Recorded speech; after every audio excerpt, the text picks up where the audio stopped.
Haleluya. Amin. Amin. Mari silakan duduk Bapak Ibu semuanya. Boleh nggak saya mengajak untuk kita memberikan tepuk tangan, memberikan apresiasi untuk teman-teman yang menolong kita, untuk kita ibadah pada pagi hari ini, yang sudah memimpin pujian, yang sudah musik, usher, dan juga mungkin yang di atas yang tidak kelihatan, ada multimedia, sound engineering, dan semua tim yang ada. Boleh nggak saya mengajak untuk saudara memberikan apresiasi tepuk tangan untuk teman-teman kita? Wow, wow. Terima kasih untuk Om dan Tante untuk kepercayaannya pagi hari ini, dan sore nanti untuk saya boleh berbagi firman Tuhan untuk Bapak Ibu Saudara semuanya. Mungkin ada yang sudah pernah ketemu dengan saya, mungkin ada yang belum. Tapi izinkan pagi hari ini saya memperkenalkan diri, karena ada pepatah mengatakan tak kenal maka tak lagi diundang gitu kan.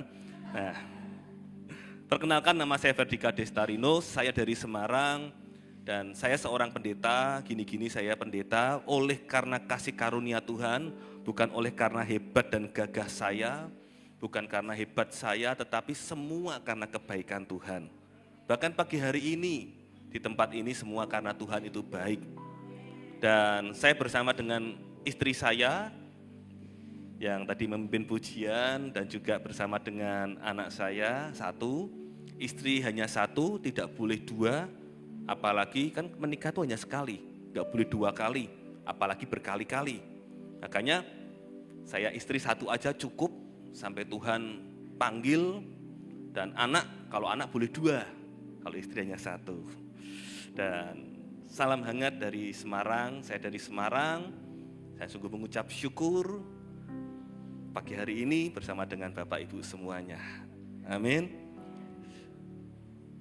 Perkenalannya sudah, karena biar Bapak Ibu Saudara semakin kenal Kristus, jangan semakin kenal saya. Karena biar Kristus yang ditinggikan, saya ini hanya alatnya saja. Dan pagi hari ini kita akan belajar firman bersama-sama. Bulan ini mungkin ada satu tema yang membuat kita belajar, yaitu learning and growing. Nah, pagi hari ini kita akan belajar bagaimana kita belajar mempersiapkan generasi. Ini khotbah bukan hanya untuk senior, tetapi nanti juga ada yang untuk generasi muda. Ada generasi muda di sini, angkat tangan supaya saya antusias untuk menyampaikan firman Tuhan lebih lagi. Yang senior angkat tangan.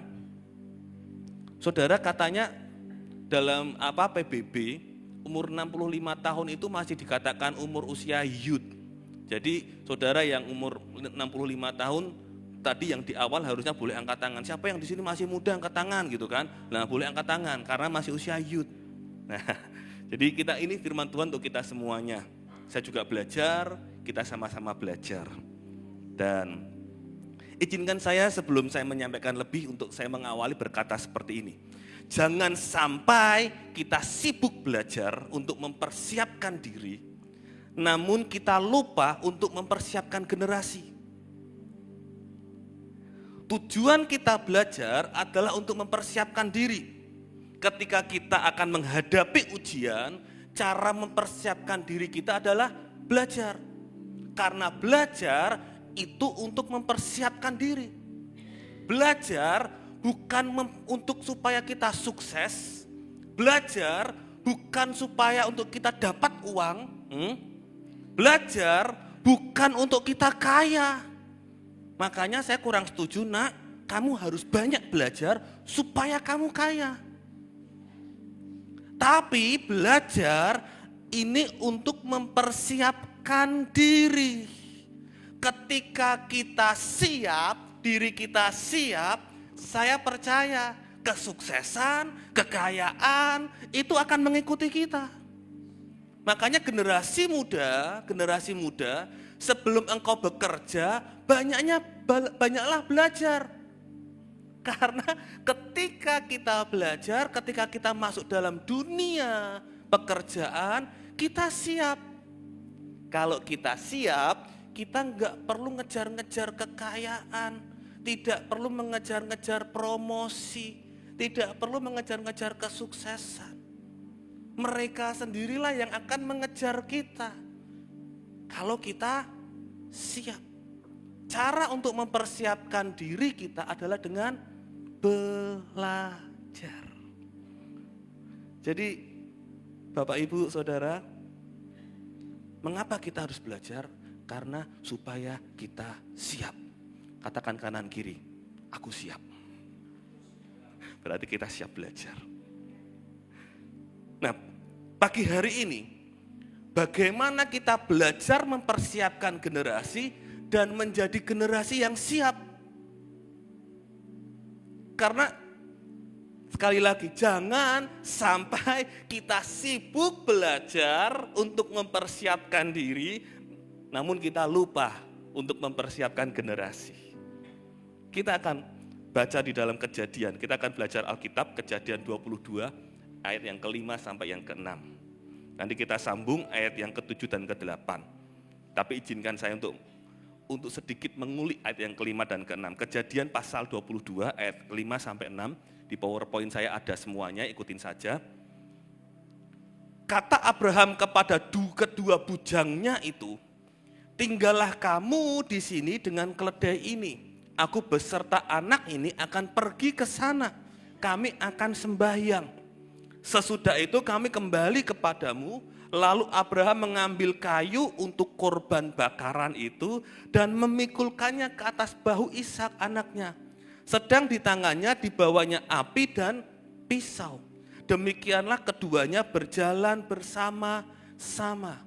Bapak Ibu Saudara, cerita ini pasti kita sangat hafal. Dari sekolah minggu diajarkan, khotbah-khotbah juga sering kita pelajari. Ceritanya adalah Abraham diuji kesetiaannya oleh Allah untuk mempersembahkan anaknya yang tunggal, yang disayang, anak perjanjian, yaitu Ishak. Lalu muncullah ayat yang ke-5 dan yang ke-6 ini. Tidak berhenti di sini, lalu Kejadian 22 ayat 7 sampai 8 lanjutannya. Lalu berkatalah Ishak kepada Abraham ayahnya, "Bapak, Dedi, Pak, Ayah," saut Abraham. "Ya anakku." Bertanyalah ia, "Di sini sudah ada api dan kayu, tetapi di manakah anak domba untuk korban bakaran itu?" Sahut Abraham, "Allah yang akan menyediakan anak domba untuk korban bakaran baginya anakku." Demikianlah keduanya berjalan bersama-sama. Bapak Ibu Saudara, untuk mengajari generasi, mengajari anak, itu berbeda untuk kita mengajari budak, pelayan, hamba. Abraham bersama dengan dua bujangnya, dia berkata, "Tunggu di sini, enteni wae ning kene," bahasa Pemalangnya gitu kan, sedikit ngapak-ngapak gitu. "Tunggu di sini, aku bersama anakku akan pergi ke bukit itu untuk sembahyang."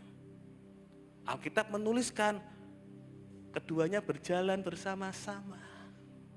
Nah, saudara, untuk mempersiapkan budak, mempersiapkan pelayan, untuk mengajari budak, mengajari pelayan, itu hanya seperlunya saja. Tidak sangat berbeda ketika kita mempersiapkan generasi, mempersiapkan anak. Kita enggak seperlunya aja, tapi semuanya. Banyak hal yang kita akan ajari kepada generasi kita, anak kita. Berbeda dengan budak. Kita mengajari pelayan itu sewajarnya saja, sebatasnya saja. Tapi kalau kita mengajari anak, itu lebih daripada itu. Nah, contohnya di mana saudara? Ini. Ishak bertanya kepada ayahnya. Bertanya ayah, "Di sini sudah ada api dan kayu. Tetapi di manakah anak domba untuk korban bakaran itu?" Pertanyaannya saudara, bagaimana Ishak bisa tahu bahan-bahan, ingredientnya untuk sembahyang, untuk mengorbankan korban bakaran? Ishak tahu ketika dia mau berjalan ke atas bukit bersama dengan ayahnya, mau memberikan korban bakaran, sudah bawa kayu dan api. Kurang satu ini, yaitu dombanya mana. Makanya dia tanya kepada bapaknya, Pak, saya biasanya melihat Bapak, kalau gambaran saya diajarin Bapak dari kecil, melihat Bapak dari kecil, Bapak mengajari saya sembahyang, caranya adalah untuk mengorbankan korban bakaran, ada mezbah, ada kayu, ada api, dan ada domba.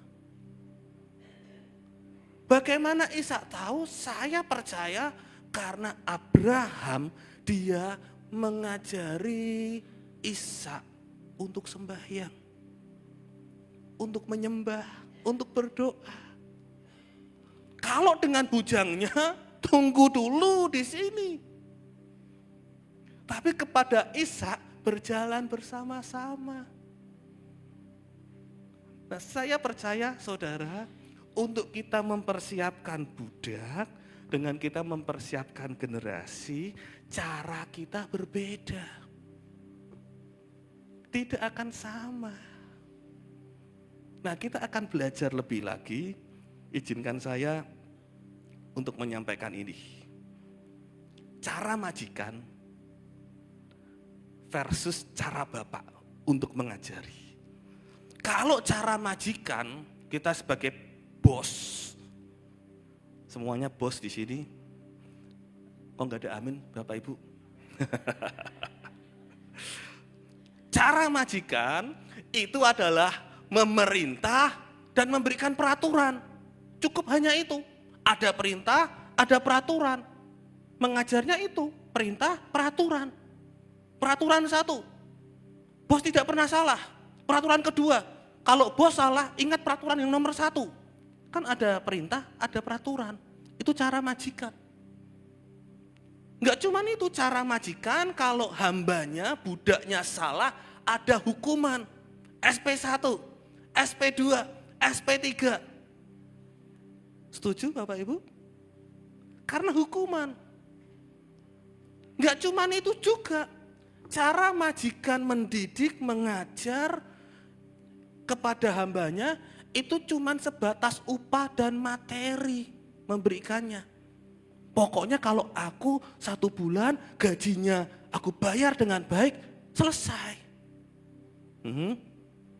Saya bisa seperti ini, saya bisa bicara seperti ini karena dulu saya juga punya bawahan, saya punya pelayan, saya punya karyawan. Pokoknya kalau salah ya dihukum. Pokoknya gajinya 1 bulan dibayarkan, selesai, cukup. Itu cara majikan. Beda dengan cara bapak, orang tua. Cara mengajarnya adalah dia tidak cuma memberi perintah dan peraturan, tetapi bapak ini mengajar dan teladan. Tidak cuma memberikan peraturan, tetapi bapaknya ini yang mencontohkan peraturannya. Tidak cuma memerintah, tapi bapak ini mengajar, berjalan bersama-sama, melakukan bersama-sama. Tidak cuma hanya itu, kalau anaknya salah, tidak dihukum, tetapi mendidik. Diberi didikan. Caranya untuk memberi didikan bagaimana, saudara? Salah ya salah, bukan berarti salah dianggap benar. Seringkali kalau orang tua kan seperti ini. Anaknya jatuh atau anaknya nabrak tembok, seringkali yang disalahkan siapa? Temboknya. Iya temboknya nakal, kita pukul dulu temboknya ya. Nakal. Itu bukan mendidik Bapak Ibu. Tapi kalau didikan untuk anak, bapak kepada anak, kalau salah-salah, kalau benar-benar, setelah itu berikan solusinya. Kalau majikan dengan budaknya, itu tidak memberikan solusi. Yang penting hukuman ada, dan setelah itu kembali ke yang nomor 1, peraturan. Tapi kalau bapak dengan anak mendidik, diberitahu, nak kamu salah. Makanya ke depan lebih hati-hati lagi. Kalau majikan tadi hanya diberi upah materi selesai. Tapi kalau bapak dengan anak memberi uang jajan, memberi uang bulanan, itu belum selesai. Harus ada moral dan masa depan yang diberikan. Harus ada karakter, ada iman, ada bagaimana cara percaya kepada Tuhan, cara berdoa, hidup benar, hidup kudus, dan memikirkan bagaimana masa depan anak. Beda dengan majikan dengan budak. Yang penting gaji ini terbayar, udah selesai. Nggak mikirin bagaimana masa depan budak, nggak dipikirin. Terserah kamu, yang penting 1 bulan selesai, gaji selesai, ya udah. Kembali ke nomor 1, ikuti peraturan selanjutnya. Kalau cara bapak dengan anak berbeda. Untuk kita mempersiapkan generasi berbeda Bapak Ibu. Kalau saya berkata mempersiapkan generasi, tidak cuma hanya di keluarga kita, bapak dengan anak, tetapi juga untuk gereja di tempat ini. Saya terus terang, saya tahun lalu ke sini belum seperti ini, dan saya mengikuti gereja ini melalui media sosial. Saya sangat bangga dengan Om dan Tante, dengan Pastor Levran, dan semuanya di sini. Karena gereja ini gereja yang menghidupi intergenerasi. Gereja yang mempersiapkan generasi. Saudara boleh gak beri tepuk tangan untuk saudara sendiri, gereja saudara. Mempersiapkan generasi. Gak cuma memberikan perintah dan peraturan. Tante semalam cerita sama saya, Dika. Saya itu kaget, bangga. Ketika dicanangkan pembangunan renovasi bangunan ini. Mereka semua yang mengupgrade, belajar, mereka semuanya yang mempersiapkan. Wow. Karena gak cuma memerintah dan memberikan peraturan, tetapi saya percaya Bapak Pendeta dan Ibu juga mengajar dan jadi teladan. Ini bukan khotbah titipan ya, ini dari hati saya. Enggak cuma itu, mendidik. Saya percaya Om dan Tante kalau ada jemaat yang salah, selalu bilang salah. Dan diberikan solusinya. Jadi Bapak Ibu Saudara, kalau Om dan Tante, Bapak Pendeta dan saya panggil Om Tante enggak apa-apa ya, karena supaya kelihatan lebih dekat. Kalau memberikan didikan, berkata, nah kamu salah, harusnya seperti ini. Jangan marah Bapak Ibu Saudara. Nanti sore saya akan menyampaikan tentang teguran. Kita belajar dan bertumbuh bersama, salah satunya dengan teguran. Nanti sore hadir Bapak Ibu. Yes. Kalau Om dan Tante memberikan teguran, mungkin hamba-hamba Tuhan yang lain memberikan teguran, mendidik, itu karena mendidik, salah ya salah. Jangan kepingin jadi jemaat yang apa yang kita lakukan gak pernah salah, selalu benar. Karena ada titik di mana kita tidak melihat apa yang kita lakukan. Jadi Bapak Ibu Saudara, kalau Om dan Tante, mungkin ada Pastor Levar, atau mungkin jemaat-jemaat juga satu dengan yang lain memberikan nasihat, dengarkan dulu. Itu karena sedang mempersiapkan generasi, mempersiapkan gerejanya Tuhan di tempat ini. Amin. Gak cuman oke, yang penting perpuluhan jalan, yang penting apalagi persembahan komplit, oke. Yang penting bulanan bisa dibayarkan semuanya, uang listrik, akomodasi. Saya percaya Om dan Tante juga seperti itu. Tapi Om dan Tante memikirkan bagaimana gereja ini mempunyai moral dan masa depan yang baik. Contohnya simpel. Ruangan ini dibangun seperti ini. Tahun lalu Tante sharing sama saya, ingat ya tante ya lagi makan sate, Dika, tante itu tergerak ingin merenov gereja ini. Karena om dan tante memikirkan masa depan. Bukan untuk saudara, tetapi nanti untuk generasi-generasi selanjutnya. Generasi-generasi yang mungkin kalau orang bilang generasi alfa, sekarang ini generasi beta sudah lahir saudara. Generasi-generasi itu yang ingin kita persiapkan.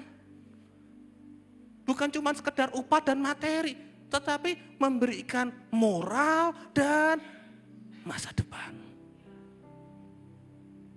Amin Bapak Ibu.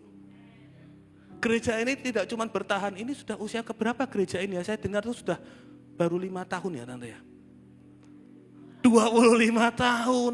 Saya percaya kalau cara fathers and mothers hati bapak dan hati ibu ini ada di tempat ini, gak cuma 25 tahun. Sampai Maranatha Tuhan datang, gereja ini tetap beresensi kuat. Bagaimana generasi diajarkan untuk mereka percaya sama Tuhan. Bagaimana generasi diajarkan supaya mereka mengalami Tuhan. Bagaimana generasi diajarkan bagaimana mereka beriman kepada Tuhan. Amin saudara. Saya berdoa. Pagi hari ini gereja ini akan semakin dipakai Tuhan. Banyak jiwa-jiwa yang mengalami Tuhan. Banyak jiwa-jiwa yang semakin kuat dalam hadirat Tuhan. Sampai dia berkata seperti ini. Kapan sih hari Minggu lagi? Udah gak sabar aku pengen Minggu. Lah pengen apa? Pengen kumpul sama anak-anaknya Tuhan. Pengen sembahyang, pengen nyembah Tuhan bersama-sama. Kapan sih komsel lagi? Kapan sih ada ibadah pria lagi? Kapan ada ibadah wanita? Kapan ada ibadah anak? Kapan ada ibadah youth? Kapan sih? Karena sudah menggebu-gebu. Haus dan lapar akan Tuhan. Ada. Amin. Wow. Selanjutnya nih. Kalau cara majikan mendidik mengajar, jangan kaget akan munculnya mental budak. Mental budak itu seperti ini. Karena cuman adanya perintah dan peraturan, makanya budak itu tidak pernah punya inisiatif. Karena patternnya perintah, peraturan. Nggak ada inisiatif. Gimana cara mengembangkan, gimana supaya bertumbuh, gimana cara supaya bertambah. Karena menganggap semuanya karena peraturan. Kalau budak, orang yang punya mental budak, dihukum dulu baru berubah. Ada hukuman baru berubah. Makanya ada SP1 yang kemarin terlambat, terus kalau datang kerja, dihukum, baru dia on time. Puji Tuhan gereja gak ngelakuin itu ya om tante ya. Kalau terlambat dihukum baru berubah, enggak. Karena gereja sedang menjalankan bukan mental budak, tetapi mental anak. Apalagi anak Tuhan. Makanya kalau mental budak itu selalu dihukum baru berubah, munculnya ketakutan. Sama anak nih. Nah, kamu hebat ya berprestasi, kamu kenapa berprestasi? Nah gimana Pak, saya takut kalau di rumah enggak berprestasi, saya dimarahin, saya dihukum. Karena ketakutan. Saya berdoa gereja Alpha Omega semua kita melayani Tuhan, semua kita belajar bukan karena ketakutan. Jangan punya mental budak. Enggak cuman itu. Orang yang mental budak, kalau tadi dididik diajar dengan cara majikan, mental budak itu selalu melihat majikannya cuman karena materi. Karena upah. Karena cuman duit. Makanya muncul mental budak. Anak-anak, generasi muda, kalau kita dengan orang tua, dengarkan ini, listen ini. Kalau kita dengan orang tua, kita hanya ingin dekat dengan orang tua. Kita hanya ingin menyukakan orang tua, karena supaya kita dapat uang jajan lebih, supaya HP kita diganti, supaya dibeliin motor. Izinkan saya berkata seperti ini. Engkau bukan sedang membangun mental anak, tetapi engkau sedang membangun mental budak. Hei generasi muda, kalau engkau melihat orang tuamu cuma karena materi, pagi hari ini Anda bisa memastikan dirimu, karena engkau sedang terjebak di mental budak. Mental anak itu seperti ini. Karena adanya ajaran, karena adanya teladan, maka mental anak akan muncul pengertian dan kerinduan. Tanpa disuruh, tanpa dimarahi, tanpa diiming-imingi apa, kalau mental anak ini muncul karena sebuah ajaran dan teladan dari orang tuanya, dari bapaknya, maka akan muncul pengertian dan kerinduan. Kalau generasi muda, halo dengarkan saya, halo, tadi yang angkat tangan generasi muda. Kalau ke gereja saja mandinya harus dimarah-marahin dulu. Baru kita mandi, bangun tidur harus dimarah-marahin dulu. Kalau perlu didoakan, hanya Tuhan yang bisa bangunin kamu. Kalau Tuhan gak bangunin kamu, terserah kamu gitu kan.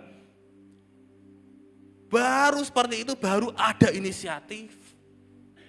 Engkau sedang membangun mental budak. Tapi kalau engkau tahu ini hari Minggu, ibadah jam 7 pagi, jam 5 bangun, habis itu persiapan, lalu jam 6 lebih seperempat langsung berangkat bersama dengan orang tua, tanpa dimarahi, tanpa diberi peraturan, tanpa diberi hukuman, engkau sedang membangun mental anak. Amin.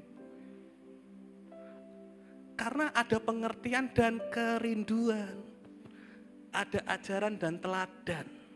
Makanya Bapak Ibu Saudara, sekali lagi yuk, yang saudara-saudara, yang senior-senior Bapak Ibu, kita jangan cuman untuk memerintah dan memberikan peraturan, tetapi mengajar dan teladan. Saudara, papi mami saya itu kalau soal memberikan teladan, soal on time, tepat waktu, kalau orang Cina itu bilang ciami. Papi mami saya, jadi kalau acara jam 5 gitu kan saudara, anggap aja jam 5, jam 3 itu sudah siap. Istri saya ini buktinya. Nah mau gak mau, saya niru. Gimana supaya saya bisa on time, jangan terlambat, karena ada teladan. Nah kalau cara majikan itu hukuman, kalau cara bapak itu mendidik. Kalau dihukum tadi budak itu mental budak, dihukum baru berubah. Tapi kalau mental anak ada didikan, dia nggak cuma berubah, tetapi dia bertumbuh dan berbuah. Karena ada didikan, diberikan solusinya, bertumbuh dan berbuah. Kalau tadi karena hukuman munculnya ketakutan, tetapi karena teladan, karena didikan, munculnya percaya diri, itu mental anak. Kenapa kamu berprestasi? Aku berprestasi karena aku bisa, karena aku ada potensi, karena aku pandai, karena aku punya talenta yang Tuhan beri. Percaya diri, bukan karena ketakutan. Kalau mental budak itu ngejarnya materi, ngelihat orang tua cuma ngejar materi. Tapi kalau mental anak dia dididik dengan moral dan masa depan, maka yang muncul adalah kedewasaan. Materi nomor sekian, Tapi yang terpenting, aku bertumbuh menjadi pribadi yang lebih dewasa. Mental budak dan mental anak. Saudara mau tahu contohnya? Ini ada. Di dalam perumpamaan Lukas 15 ayat 11 sampai 32. Ini ceritanya kita tidak baca ayat semuanya karena terbatasnya waktu. Saudara nanti bisa renungkan di rumah. Ini judul perikopnya adalah anak yang hilang. Di situ ada 3 orang, yang sebenarnya ada 4 budak-budaknya kita nggak usah pelajari. Cuman kita lihat yang 3 ini, bapak, bungsu, dan sulung. Saya akan dengan cepat. Bapak yang pertama, bapak ini memiliki hati yang besar. Kok bisa tahu dari mana? Bapaknya belum meninggal, si bungsunya sudah minta warisan. Sekalipun adat Yahudi, ketika anak menjadi dewasa, dia berhak untuk meminta warisan. Tapi secara moral, bapaknya belum meninggal, sudah minta warisan. Nah, karena bapaknya mempunyai hati yang besar, diberikanlah warisannya. Lalu yang kedua, ciri bapak ini adalah sukses dan pandai mengelola. Dari mana? Karena bapak ini mempunyai banyak budak dan dia mempunyai banyak harta. Makanya ketika si bungsu pulang, sembelih lembu tambun itu gampang karena sukses. Dan pandai mengelola, banyak budaknya, banyak karyawannya. Dan yang ketiga, bapak ini yang penuh kasih. Ketika si bungsu pulang, datang kembali, bukan si bungsu yang lari ke bapaknya, tetapi bapaknya yang lari ke si bungsu dan memeluk dan menciumnya. Diampuni. Makanya dia berkata kepada budak-budaknya, segera ambil jubah, kenakanlah kepada anakku, ambil cincin, kenakanlah, dan sepatu, kenakanlah. Dan yang keempat, bapak ini bijaksana. Ketika si sulung gak mau masuk, bapak ini menghampiri dan dia berkata, apa yang menjadi kepunyaanku juga punyamu. Bijaksana, dia gak pilih kasih. Nah ini bapak saudara. Namun ironisnya kita akan belajar si bungsu. Bungsu, yang pertama, si bungsu hanya meminta warisan materi. Hanya cuman berpikir materi, duit, uang.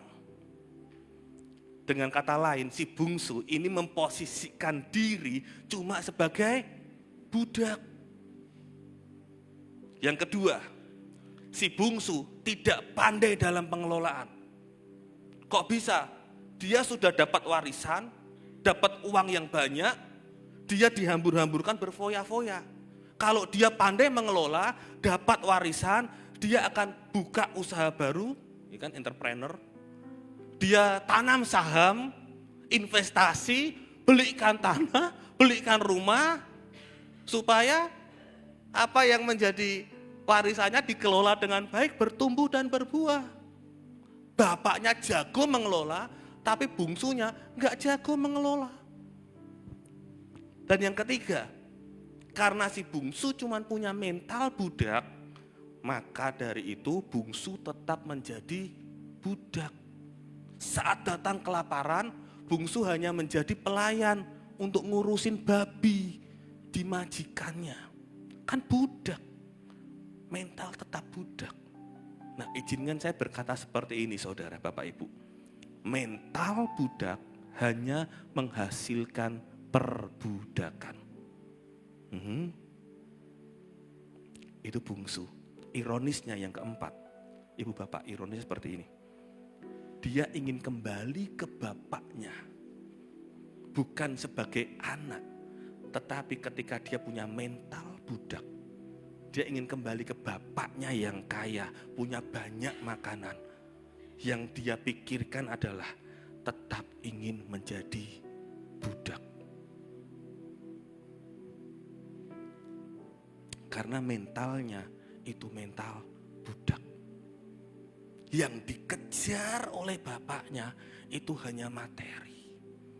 Karena dari awal anak ini, si bungsu ini mentalnya sudah mental budak.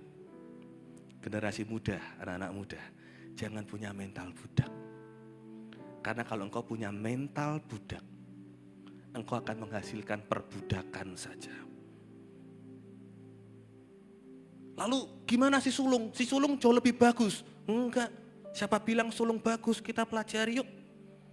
Lukas 15 ayat 29 sampai 30. Lukas 15 ayat 29 dan 30. Ceritanya ketika ayahnya ini nyuruh nyembelih lembu tambun, si sulung lagi di ladang mengerjakan sesuatu, denger nih ada suara pesta apa.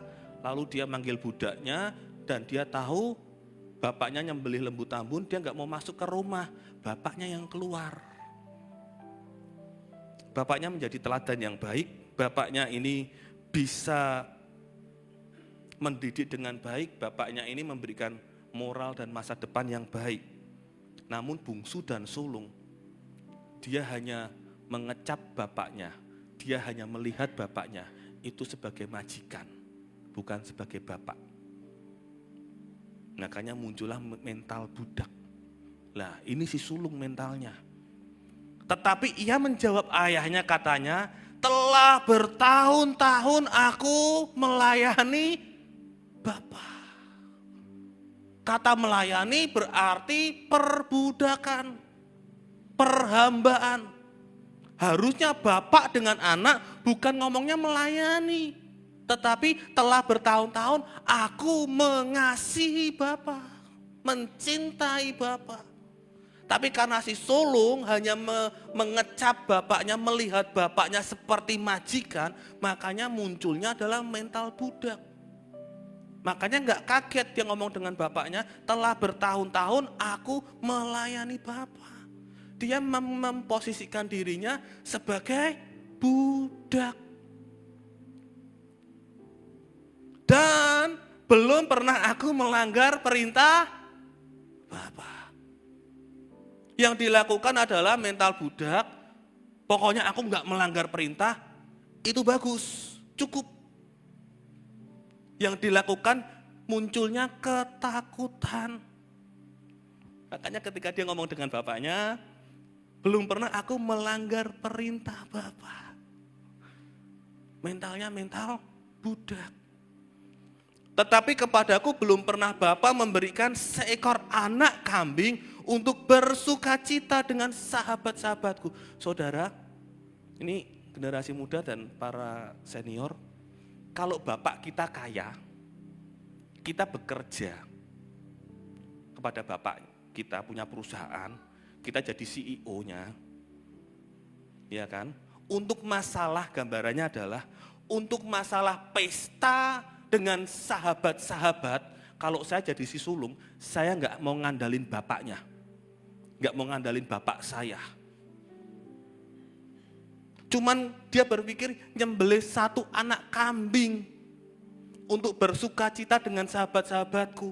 Harusnya si sulung gak boleh punya mental mengandalkan hal-hal seperti ini, hal-hal yang dia bisa lakukan sendiri.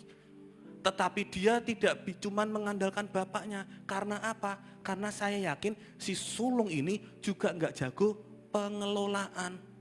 Ketika dia kerja, hasilnya nggak tahu kemana, nggak dia kelola. Sehingga untuk nyembelih kambing saja untuk sahabat-sahabatnya dia nggak bisa. Dia nggak jago pengelolaan. Atau mungkin dia nggak mau, karena dia nggak mau mengelola waktu, apapun itu. Padahal bapaknya itu jago pengelolaan. Tapi anaknya nggak jago pengelolaan. Nggak cuman ini saudara Bapak Ibu. Tetapi baru saja datang anak bapak yang telah memboroskan harta kekayaan bapak. Artinya adalah yang dipikirkan si sulung juga materi. Bukan kasihnya bapak, bukan hatinya bapak, tapi materi. Bersama-sama dengan pelacur-pelacur. Maka bapak menyembelih anak lembu tambun itu untuk dia. Bapaknya penuh kasih, bapaknya bijaksana, bapaknya hatinya besar, bapaknya jago mengelola, tapi anak-anaknya nggak jago semua. puji Tuhan, respon bapaknya seperti ini, Bapak Ibu Saudara.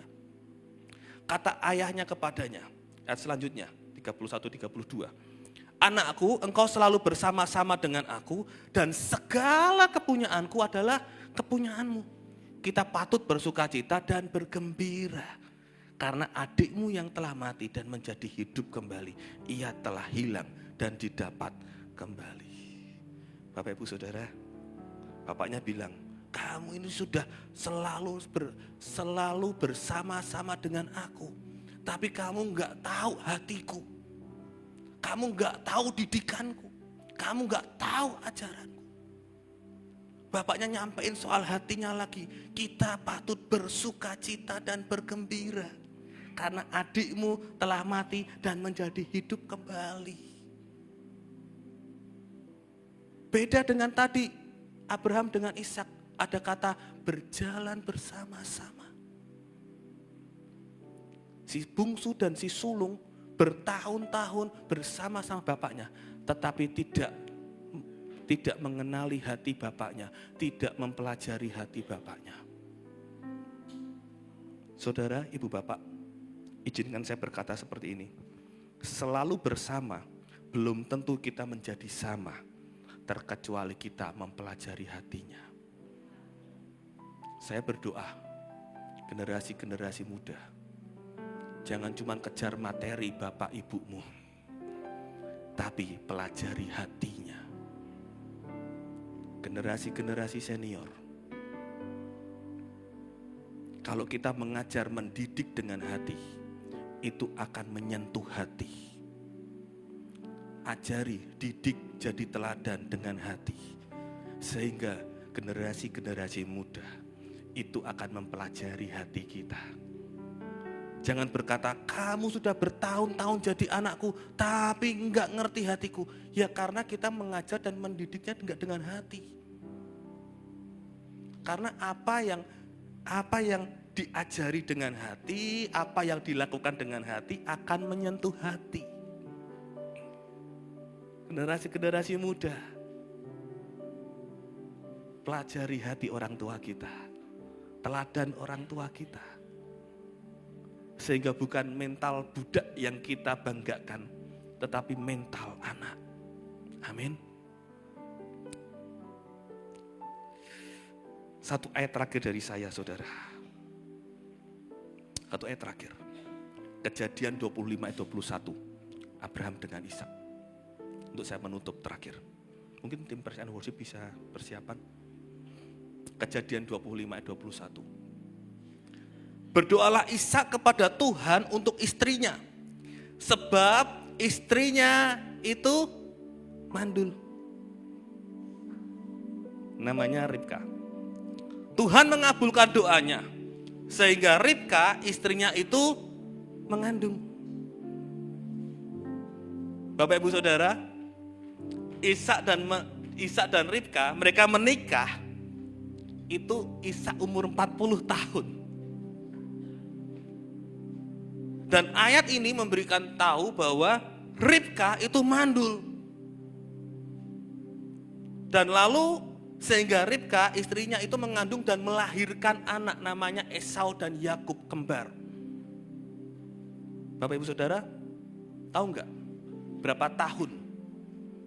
berapa tahun ketika Ishak dia mempunyai anak? Esau dan Yakub itu lahir pada Ishak umur 60 tahun. Berarti 20 tahun Ishak dan Ribka ini menghadapi kemandulan. Dan saya percaya kata mandul itu Ishak tidak asing. Dari mana? Saya percaya karena Abraham dia menceritakan kisahnya dengan Sarah yang mandul, ibunya Ishak. Yang Allah memberikan perjanjian bahwa Abraham akan menjadi bangsa yang besar, keturunan-keturunan, tapi Sarah mandul. Lalu Abraham dia percaya selama berapa tahun? 25 tahun. Makanya ayat ini saya tidak kaget dan saya bangga. Karena Abraham yang mengajari Ishak. Gak cuman upah materi, Abraham sangat kaya. Tapi juga iman. Percaya, takut akan Allah. Makanya tidak kaget Ishak dengan Ribka selama 20 tahun berdoalah Ishak kepada Tuhan. Bagaimana Ishak bisa berdoa 20 tahun untuk istrinya yang mandul? Karena dia belajar dari bapaknya.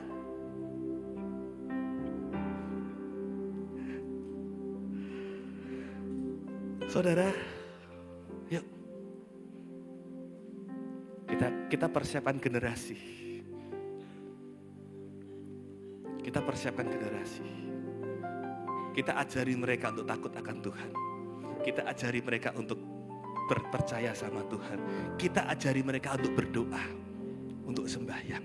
Kita persiapkan generasi. Amin. Bukan seperti majikan kepada budaknya, tetapi seperti bapak kepada anaknya. Bukan generasi muda, bukan mental budak yang engkau lahirkan, tetapi mental anak. Amin. Mari tutup Alkitab kita bangkit berdiri bersama-sama. Satu yang ku rindu bersama.